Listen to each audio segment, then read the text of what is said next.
name's Matt. People call me Matty. I'm a carpenter. I learned how to build by scrapping together material to build skateboard ramps in the 80s. Lydia and I met building a bakery down the road.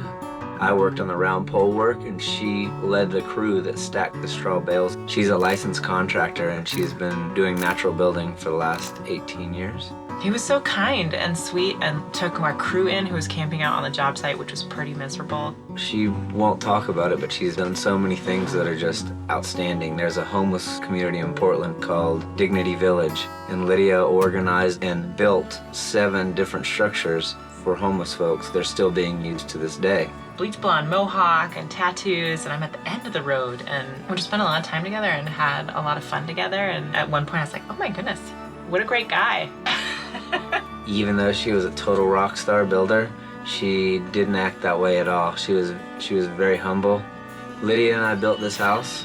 We harvested all of the round poles from this land. We used the smaller diameter trees. We leave the biggest trees to encourage a healthy forest. He's just really funny and great and gregarious and a fantastic builder. There's so many great things about him.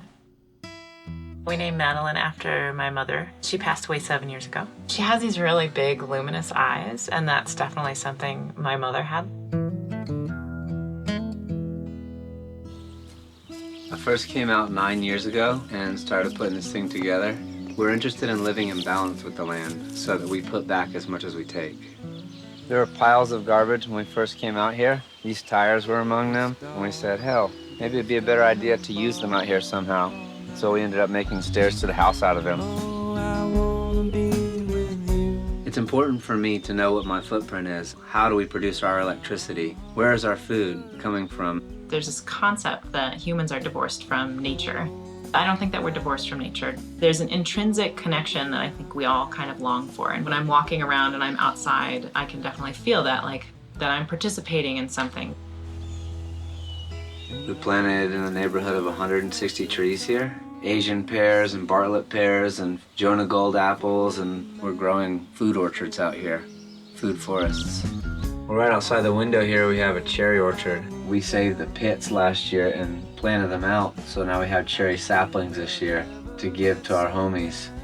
I love living off the land, and I love living off the grid, and to do that I want to try to strike a balance with the land.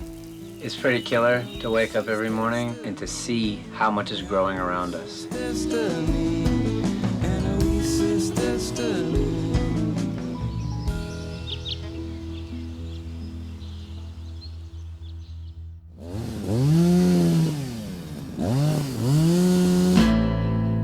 The saws were starting at 6 in the morning. Lydia was 8 months pregnant. Massive trees hitting the ground. The reverberation shook the earth. Cut quite severely. Is this my world? I no longer recognize. In under 2 weeks, they cut over 10 acres. Just realizing that this place that we hold totally sacred and that is so important to us is about to be pillaged. We came far away from the city to make a new life, to live the American dream. We're modern day American homesteaders. It was important for us to show Madeline what this world could be and has been, and what we feel like is our responsibility to steward this land, not to hack the lungs of our planet apart. It was clear that the logging contractor, they weren't necessarily following the rules. I felt like it was important to document what was going on. And so I would just sneak back there and hide with my camera and film what was going on. Cut from the lawn.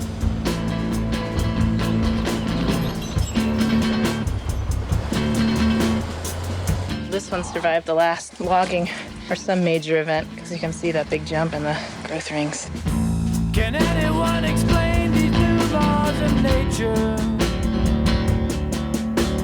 Why would they rule in favor of their own defeat? Cynics are excused from standing up to problems because they can't get out of the sea. But why would they fold up something so precious? Why would they sing in favor of their own defeat? It will never be what it was, or at least not without a lot of help. It's not going to be what it was. Like here now, we're losing what little topsoil there is. It's just kind of a self-perpetuating destructive path once you start taking all the trees out of an area. I'm a carpenter. I use wood for a living. I'm not anti-logging. I believe there's a balance that can be struck where it's not only every healthy tree that's taken, but selective logging so that a canopy remains intact. The Fertile Crescent is now a desert. That's where the Garden of Eden was. So they think that they can continue to take like this indefinitely, but it's not true. We will turn the Pacific Northwest into a desert if we continue to take it the way that we're taking it now.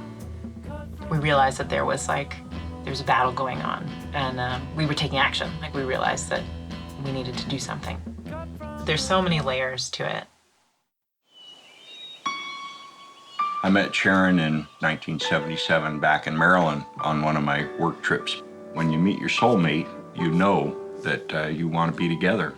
She came out here and we lived in the barn for like 4 years.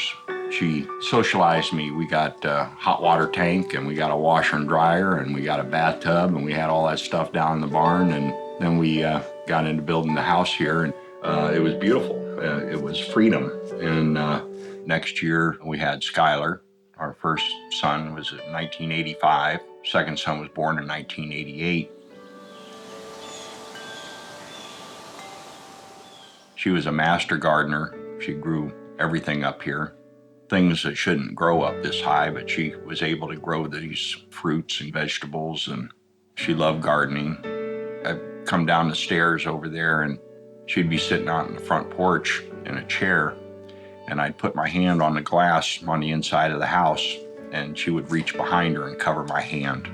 We're very close. And on a rainy night last November, a wall of mud came roaring down this Oregon creek, heading straight for Gordon Marvin's house. the trees were just shaking like this at me and marching down the hill. The massive mudslide slammed into a neighbor's house, killing Marvin's wife Sharon and 3 others. High above Marvin's house stretches steep terrain. 10 years ago was logged. All the trees in the area were cut down. You've got a hillside here where there's hardly anything holding the soil there but the tree roots. Cut the trees, roots rot, rain comes, down the hillside goes the soil. There are a few rules for logging on private lands, but even some timber companies agree it's time to take a closer look. When the slide happened and I lost that chunk of my life, it rips your heart out. It's like you get kicked in the gut and you can't breathe. And I'm still not over it, but you learn to accommodate. Wow, what a family. What a crew. Oh, Shawnee likes Big Brother. Where's Shawnee gonna go, Sharon? At the time, the rules were not in our favor and we could not stop the logging. I think Matt has a lot better chance of stopping it, and even better if he can buy that property and turn it into a preserve. That would be so much better. Through community effort, we were able to shut down the logging with what felt like precise community movement. Nobody here is like a professional logging shutter-downer type person. They're farmers, they're ranchers, they're just folks who've lived out here for a long time. It was a fantastic show of support and solidarity, and we felt it in our hearts that people were standing next to us and that we weren't alone. The community was really effective in looking for the tiny discretions and illuminating them to the point where, the logging company couldn't escape. When the saws stopped and the machinery left, we approached the timber company and asked them if we could buy this land. We made an offer to purchase the property.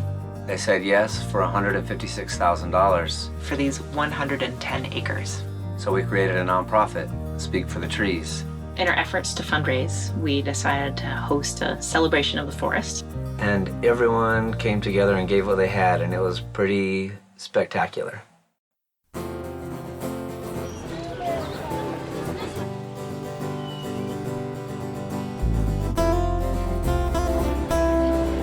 So I'm here tonight because this is my community. Get out of the city, take in the country on a clear, warm, mellow August night. Bring a blanket, hold someone's hand, let them meet your shower, wash our sins away. I'm here tonight to support Speak for the Trees. Where'd you go? Yeah, Southern Oregon. We are all showing our support to save a piece of land here in the Siskiyous. Mountains, rivers, and oceans, the stars up above. A kiss at midnight, the salty taste of love. So this is what the hill will look like next time. And what we're trying to do now is we're trying to buy this acreage as a nonprofit. Speak for the Trees is the name of the nonprofit. We like our kids, and we want our kids to have cool stuff. Try a different model from the industrial model, a community model.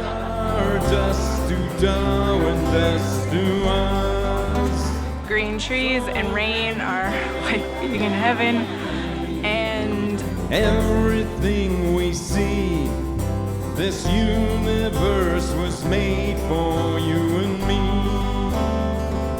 for you and me. I just felt like it was an important cause to be a part of.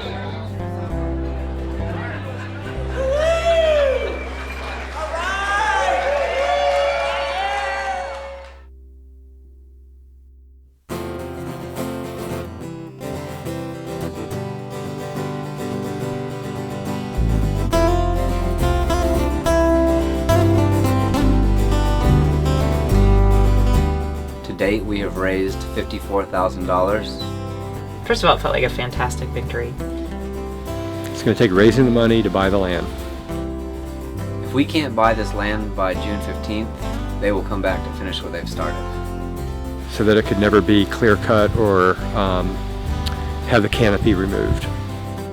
There's also just like so much deep appreciation.